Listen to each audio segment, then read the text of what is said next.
So not long ago, I was scrolling on TikTok and I saw this ad for something that I had been just thinking about. I never searched it, I never said it out loud. It was genuinely just a thought in my head, and that's when I realized that I should be taking my privacy more seriously when it comes to social media. So, in this episode, I'm going to talk about how these platforms collect and use our data without us even knowing, as well as algorithms, how they shape what we see and what we interact with. And it's so subtle that we don't even notice because it's things that we enjoy, which is what they're trying to do. I also had a discussion with another community member about privacy concerns, so we'll be hearing a little bit about his experience as well when it comes to privacy and social media. So everything we're doing is being recorded, whether that be a like, a share, a comment, anything along those lines, it's all being recorded. According to Pay Research, about 79% of Americans are concerned about their privacy when it comes to social media, meaning they don't know what they're signing up for. They don't know what they're doing whenever they press accept and what that will bring them in the future. So with that being said, I asked Dylan if he had ever felt uneasy with what platforms or apps knew about him with just the information that he had to provide. Have you ever had a moment where you felt uncomfortable with what your phone knew about you and your personal information? Yeah, I have. One thing in specific was once I did research on cookies, which is something that a website asks for every time that you go on a new one. Most people just, enter a new website and just say, yeah, that's fine, you can track my cookies, not knowing what it actually means. But I was curious about it, so I looked into it, and it turned out that that is a website tracking every single thing you do on that website, so it can learn more about you and your patterns. And although that can be a good thing in a sense when it tracks your different web pages you visit, so it can target you in a good way with advertising, it can also mean that it totally invades your privacy without even knowing that it does. Mm-hmm. So that was definitely a time that I felt that my privacy was not my own when I was doing anything online and social media. So I think this is something we can all relate to, and once the signs start showing up, it's even harder to ignore. Once you get past being jaded by, it's giving you things that you like. Why is it giving me things that I like? Why does it know the things that I like?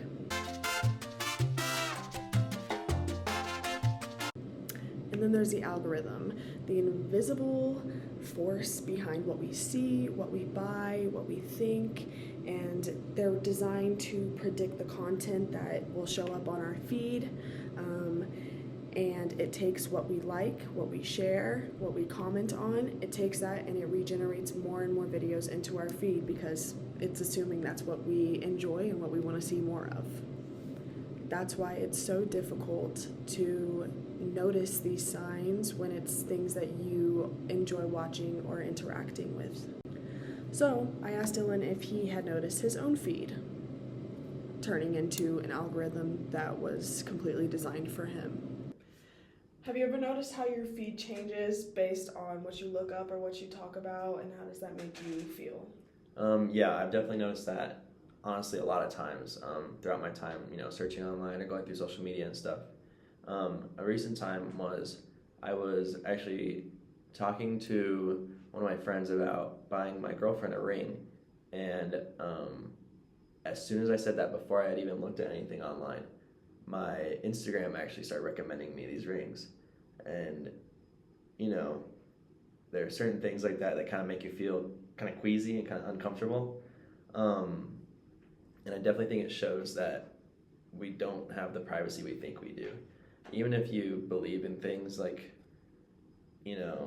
not necessarily being your own and that should be out there on the internet, there's definitely a lot more than you think there is to it. And there's so many algorithms online that keep track of what you're looking at, and these things just spread to so many different websites and different social medias, and it definitely makes me uncomfortable and even a little bit scared for the future of what online media brings. And even the fact that it tracks those things and hears those things even when your phone is off and not even on an app. Exactly. Is really scary. When you have no idea it's happening. Right. So I've said it before and I'll say it again. When we only see content that confirms our preferences, it's so much harder to notice that this is a negative thing, not a positive thing. Now let's talk about consent. Most apps that we download or come into contact with, we have to agree to the terms before we can even use the app. So, with that being said, what are we agreeing to that we do not know about? Terms and services are usually between 20 to 30 pages, and it's mainly legal things that most of us don't even know what those terms mean. So, like myself, and I'm sure many others, we scroll to the bottom and we press accept. This is something that all of us should be changing and really reading through, and if it's not understandable, then there are so many resources that can help us understand these in simple terms.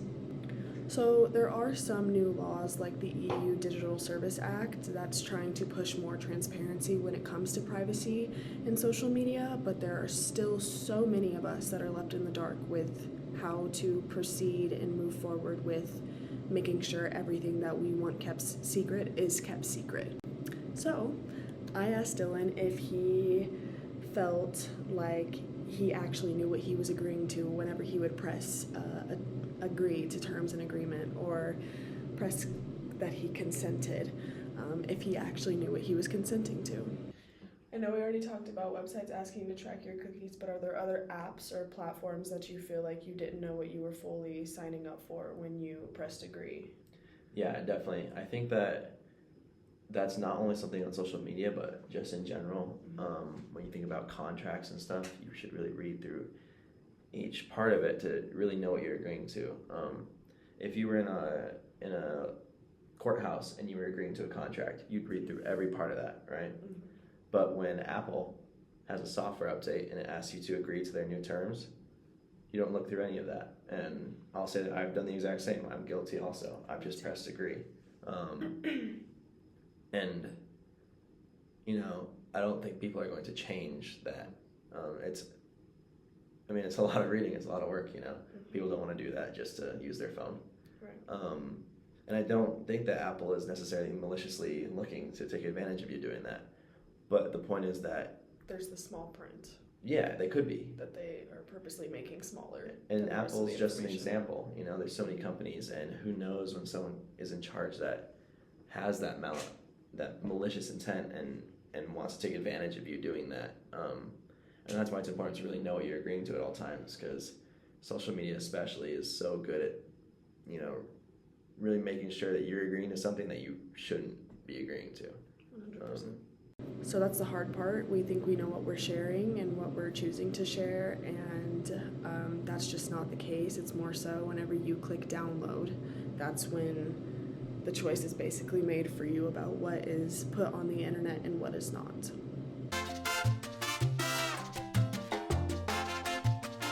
So where does this lead us? Are we stuck being tracked, stuck being watched? And I don't necessarily think that's the case. There are so many things that we as individuals can do to help the privacy on our own devices. And some of those include checking your app permissions, making sure that everything is what you want and not something that was just automatically put into the settings. Also making sure that your microphone is off whenever you don't need it. If you don't realize it's always on unless you have physically turned it off. So that's a really big one, to make sure that nobody is hearing what you're saying. To give a little more help, I also asked Dylan if he had any advice for whether that be new users or users that have been using for years but want to get better with their privacy. If you could give advice to somebody new that's starting to use social media, or even somebody that's been using social media for years, what advice would you give them to protect their privacy? I would say the best piece of advice I could give anyone in social media is to know what you're doing. It's so easy in social media and the internet in general to not have any idea the things you're agreeing to, the things you're giving access to. people wonder why they receive millions of spam emails from different companies that should have never gotten their emails. And that's because we're mistakenly and through ignorance agreeing to things that hand out these emails to so many different places. In general, when you're on social media or you're starting social media, just keep the things that you really care about being private fully private, because these companies and other people, they will take advantage of you, and it's a business world, and they're going to do the things that make the most sense for their business. So just be careful. So even small steps can help us feel more safe or more comfortable when it comes to privacy. We're in a digital world that is only advancing, so making sure that we are staying on top of our privacy is key to keeping our information safe.